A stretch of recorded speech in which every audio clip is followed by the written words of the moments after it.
মৰমৰ ছাত্ৰ ছাত্ৰীসকল ইতিমধ্যে তোমালোকক মই কেইটামান অংক কৰি দিছিলো আজি 2016 চনত তোমালোকৰ নৱোদয় পৰীক্ষাত যেটো কোৱেশ্চন পেপাৰ আছিল সেই কোৱেশ্চন পেপাৰটোৰ পৰা কেইটামান অংক মই কৰি দিছো এইবিলাক তোমালোকক সহায়ক হ'ব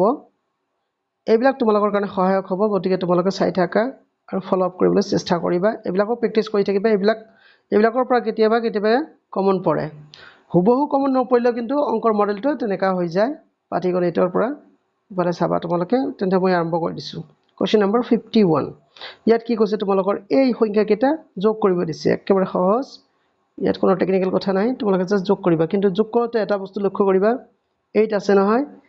এই বাকিবিলাক চাবা তোমালোকৰ ডেসিমেলৰ পিছত কিন্তু তিনটা অংক আছে গতিকে তোমালোকে তিনটা শূন্য ইয়াত বহাই দিয়া বিন্দাস তাৰ পিছত কি আছিল 8.8 তাৰ পিছত 8 পইণ্ট কি আছিল 80808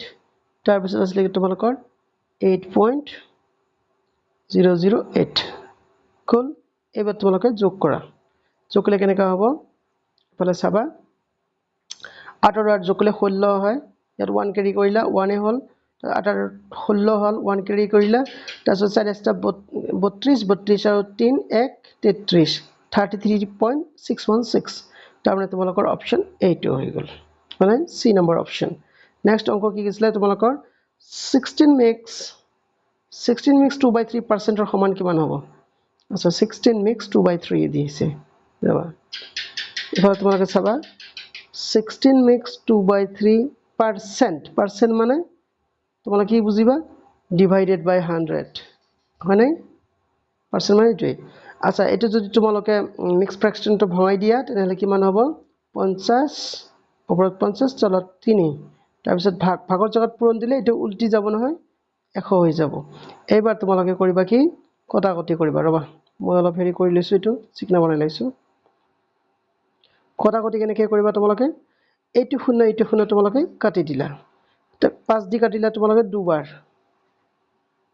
ঠিক আছে 3 আছিল নেকি বাৰু ৰবাচোন মই অংকটা বৰ চাই লৈছো এটা 3 আছিল হ'ব আচ্ছা থাক এতিয়া আমাৰ কি থাকিল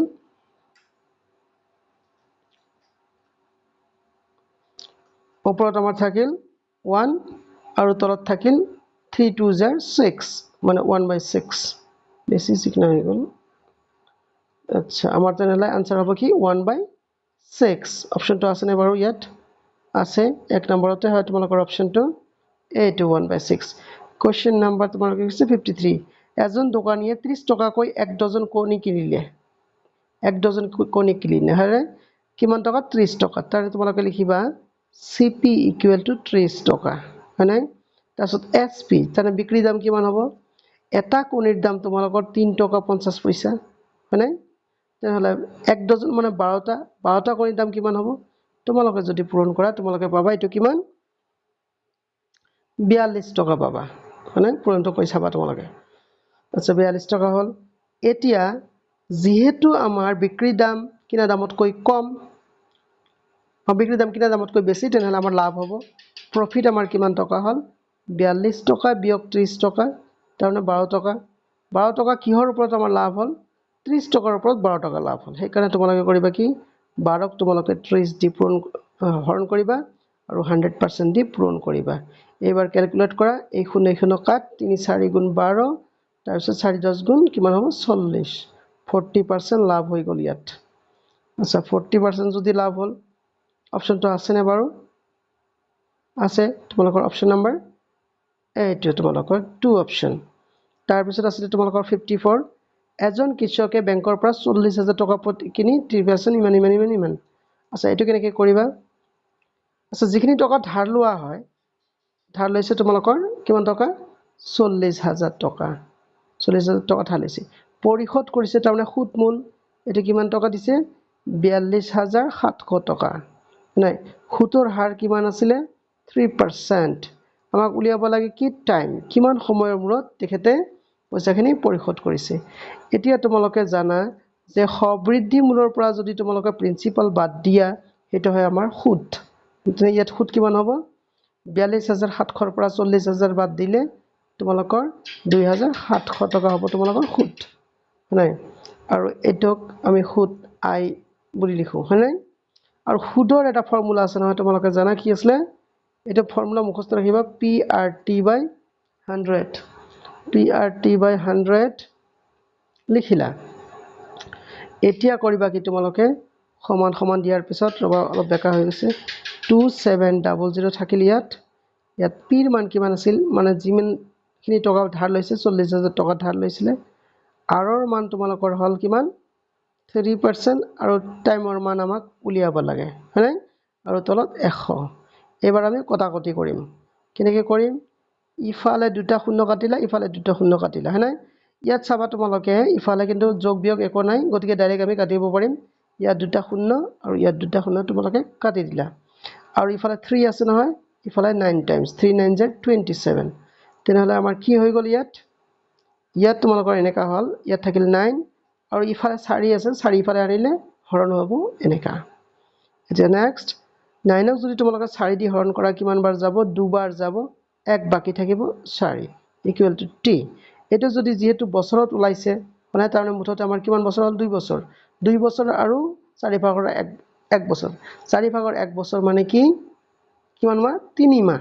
তেনেহলে আমাৰ হল 2 বছৰ 3 মাহ এই অপচনটো এতিয়া আমাৰ ইয়াত আছে নে বাৰু আমি চাই লৈছো ৰবা নিশ্চয় থাকিব এইটো হল তোমালোকৰ কোৱেশ্চন নম্বৰ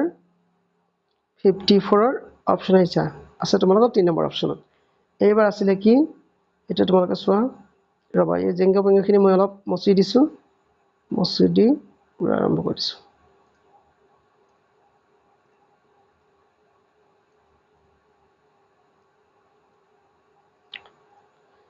আচ্ছা এইখিনিতে তোমালোকে চাবা এটা বস্তু ও শিট ৰবা what the hell is কি কৈছে তোমালোকৰ কোৱেশ্চনটো এনেকা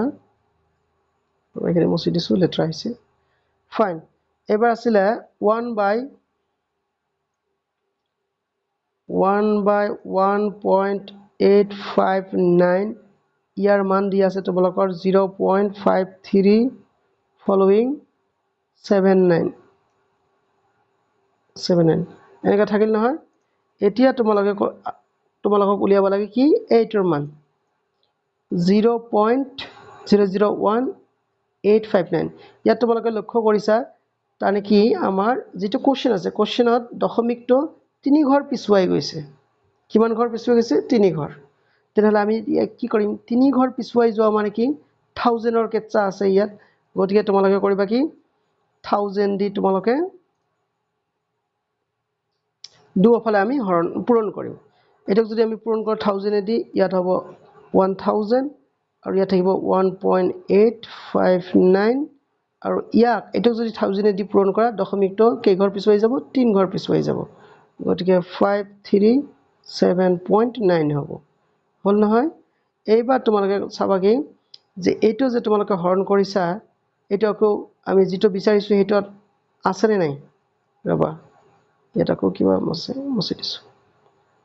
সেইখিনি আমাক চাবা লাগিব তেনেহলে আমি কৰো কি এইবাৰ এই লব আৰু হৰ দুটাকে আমি 1000 এৰে হৰণ কৰো ওপৰত কি থাকিব 1 হ'ব আৰু তলত যদি আমি 1000 এৰে হৰণ কৰো এই দশমিকটো কেই ঘৰ আগুৱাই যাব 3 ঘৰ আগুৱাই গলে দশমিক এটা ললা 1 ঘৰ 2 ঘৰ এই 3 ঘৰ হৈ গল 859 তানে কি এইটোই হল আৰু ইয়াত আমাৰ ৰিজাল্টটো পালো 537.9 তেনেহলে তোমালোকৰ অপচন কোনটো হ'ব ৰবা ইয়াত আছে মই দেখা দিছো এইটো হ'ব আমাৰ 4 নম্বৰটো হ'ব আমাৰ ৰাইট অপচন নেক্সট তোমালোকৰ 56 পাছৰ প্ৰথম পাঁচ পূৰণফলৰ যোগ কিমান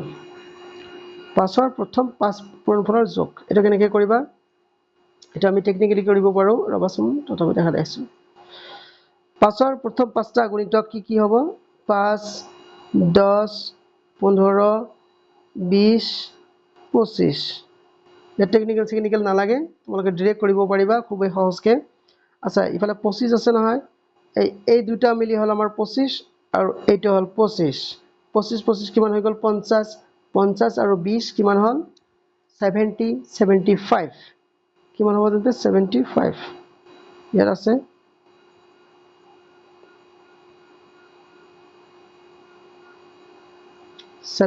অপশ্যন নম্বৰ 3 আছে তোমালোকে চাইছা এতিয়া চাবা তোমালোকে 57 শ্ৰেণী 10 16 20 32 40 68 এটা আছে ইয়াৰ পিছৰ পদ দুটা কি কি বাপৰে তোমালোকক দিছে 40 পৰা 64 এটা অলপ চিন্তা কৰিবলগীয়া হৈছে ৰবা আচ্ছা 57ত কি দি আছে তোমালোকৰ ইফালে চাবা এটা সিৰিজ দিছে ৰবা মই ডাঙৰকৈ দেখাই দিছো ডাঙৰ হল মানে বেছি ডাঙৰ হল আচ্ছা ইফালে তোমালোকে লক্ষ্য কৰিব পাৰিছা ইয়াত আছে 10 তাৰপিছত 20 তাৰপিছত 40 তেনেহ'লে ইয়াত কিমান হ'ব নিশ্চয় মানে 2 টাইমছ হৈছিল ডাবল হৈছে 10 ৰ পৰা 20 হৈছে ডাবল 20 ডাবল হৈছে 40 40 ডাবল হ'ব কিবা তোমালোকৰ 80 গতিকে আমাৰ অপশ্যন হ'ব আমাৰ 8 ৰাইট অপশ্যন আৰু বাকিবিলাক চিন্তা কৰিবলগীয়া নালাগে হয়নে অপশ্যন হ'ব আমাৰ কি 4 এটা অপশ্যন মিলি গ'লে আৰু বাকি ইমান টেনচন কৰিব নালাগে পৰীক্ষাত কাৰণ সময় বচাব লাগে গতিকে এটা হল তোমালোকৰ 57 ফলোইং দিছ ওয়ান মই তোমালোকক আৰু এটা অংক দিবলৈ লিখিছো 58 আচ্ছা থাক তোমালোকৰ এইটো বেছি দীঘলীয়া হ'ব নহলে 57 লৈকে আজি দেখুৱাই দিলো আৰু ফিউচাৰত মানে নেক্সট ভিডিঅ'ত মই তোমালোকক বাকিখিনি লাহে লাহে সলভ কৰি দেখুৱাই যাম তোমালোকে চাই থকাৰ কাৰণে ধন্যবাদ এইখিনি ফলো আপ কৰিবা এই এনেকা ধৰণৰ কোশ্চনে আহে একচুয়ালি এইবিলাক কোশ্চন যদি তোমালোকে একদম পুৰা প্ৰেক্টিস কৰি থাকা গতিকে অনায়াসে তোমালোকে পৰীক্ষাত উত্তীৰ্ণ হ'ব পাৰিবা চোৱাৰ কাৰণে ধন্যবাদ